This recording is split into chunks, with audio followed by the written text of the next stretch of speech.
Schools require kids to get vaccinated for several diseases, and COVID is far too serious to just encourage the vaccine. Why shouldn't teachers be mandated?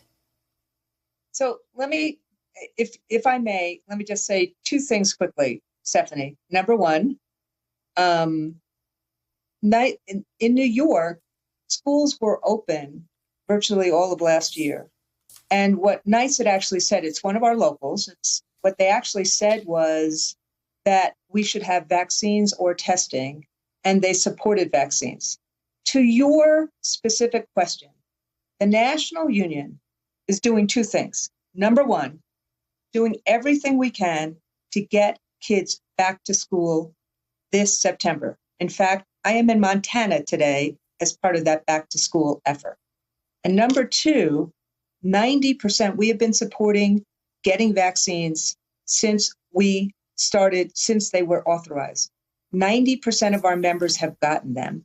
And to your real question, before you roll your eyes at me, the difference that we're trying to do right now is we're trying to convince the holdouts because we need to have a good back to school. There's been so much agita and so much trauma that we need everyone to feel welcome and safe in school. And we're trying to convince, that's what unions do, the 10% of holdouts to actually get a shot in the arm. Okay, I'm not rolling my eyes at anything, but I do want to go back. When you say New York City schools were open, can you clarify that? I live in New York City. New York State schools were open. New York State schools, most New York State schools were open for most of the year. And what happened is that NICE, hard to say this now, I was on Cuomo's reopening committee, and we had the kind of protocols that kept a lot of people safe for a lot of the time. There's a tremendous amount of disinformation and distrust, particularly in upstate New York. And what the union is trying to do, and that's why part of why we put $5 million out there as part of this Get Back to School campaign, is to try to overcome this doubt, this disinformation. I mean, think about it. Just last week, I was on Meet the Press with Chuck Todd. I had a 20-minute interview, and it was clear that we were about getting back to school and trying to make sure that everyone felt safe and comfortable. And Fox took one word I used and said I was hedging. This is about trying to create the climate where everybody feels that they are safe and welcome back to school. Okay, but how about spending that $5 million on the kids who are behind in a year's worth of learning rather than spending it on encouraging teachers? Just mandate it. We're now mandated to get the vaccine if I want to go to a bar or a restaurant. Well, this is about the kids, not how the teachers feel. But I agree with you. This is 90% of the teachers have vaccines. It's probably larger than that right now. That $5 million is being spent on going door to door to parents' homes to talk to them about safety. We have lots of parents across the country that are scared. They want the mask mandates. They want other types of things. That data, I think, is wrong. We have seen that 90% of our members, in terms of the Department of Education in New York City, have the vaccines. We've stood up vaccine clinics. We've given grants to 30 states, to 1,800 locals, to get not only schools back open, but to make sure we have a safe climate. And at the end of the day, just like what Bill de Blasio just said and others said, if this doesn't happen, if we can't get this done, then obviously we're going to have to consider the next steps, because you're absolutely right. These things, like a smallpox vaccine, a polio vaccine, all of these other vaccines, when they're trusted, they become part and parcel of the school environment. But the point right now I'm trying to make is that if we don't create a climate that everybody feels like it's safe, it's welcome, it's joyful, and we keep on having this agita and this disruption, it's not going to help kids. And that's what we've been trying to do since May.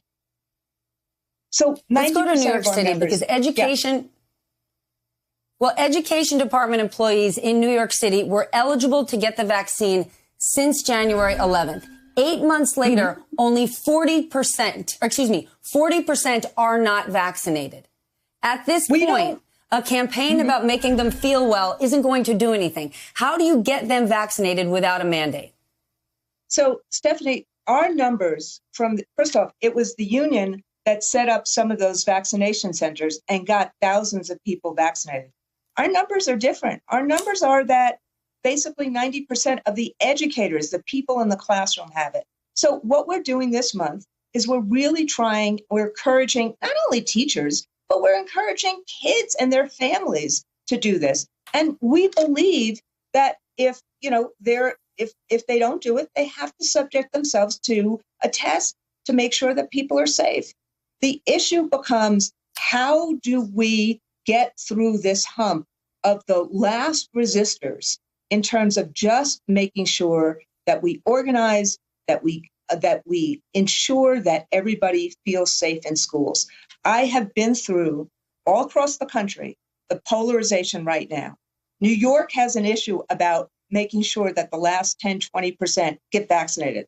In Florida, where you and I have both spent a lot of time, we're fighting to even get people to wear masks in schools. So the polarization is deep.